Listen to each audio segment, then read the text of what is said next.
ధ్యానయోగం ధారణా మార్గం. లోకంలో అత్యంత ప్రధానమైన అగ్నితత్వమే దృశ్య తన్మాత్రగా ఏర్పడింది.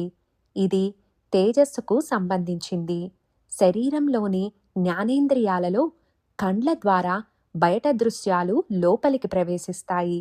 అంటే దృష్టితో దృశ్యం కనిపిస్తుంది. చూచుట అనే క్రియ జరుగుతుంది. కండ్ల ద్వారానే ముందు లోకం శరీరంలోకి ప్రవేశిస్తుంది. అందుకే ఇంద్రియాలన్నింటిలో కన్నులు ప్రధానమైనవి. అగ్ని బీజాక్షరాన్ని 8 సార్లు నేత్రస్థానంలో ధారణ చేయాలి. కండ్లలో ఉండే అతి సూక్ష్మమైన మలినాలు సులభంగా తొలగుతాయి. సూక్ష్మ దృష్టి పెరుగుతుంది. కంటి సమస్యలు ఉండవు.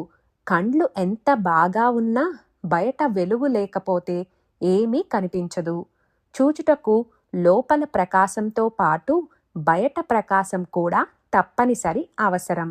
మనస్సు యొక్క ప్రమేయంతోనే 10 ఇంద్రియాలు పనిచేస్తాయి. శరీరానికి మనస్సే ప్రధానమైన విధంగా మనస్సుకు కండ్లు ప్రధానం. ఈ ధారణలో మనస్సు కూడా కొంతవరకు అదుపులోకి వచ్చే అవకాశం ఉంటుంది. పుట్టిన వెంటనే దృష్టి మొదలవుతుంది.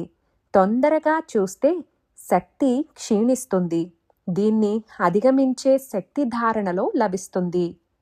ప్రస్తుత కాలంలో అధిక ప్రకాశవంతమైన అత్యంత ఆధునిక పరికరాలను ఎక్కువగా వాడడం వల్ల పిల్లల నుండి వృద్ధుల వరకు వచ్చే అనేక రకాలైన కంటి జబ్బులు సులభంగా తగ్గుతాయి. వ్యాధి రాకముందు అభ్యాసం చేయడంతో రాకుండా ఉంటుంది. వచ్చిన తరువాత కొంతకాలం అభ్యాసం చేస్తే గాని తగ్గుతుంది. అగ్నితత్వ సాధనతో అనేక లాభాలున్నాయి.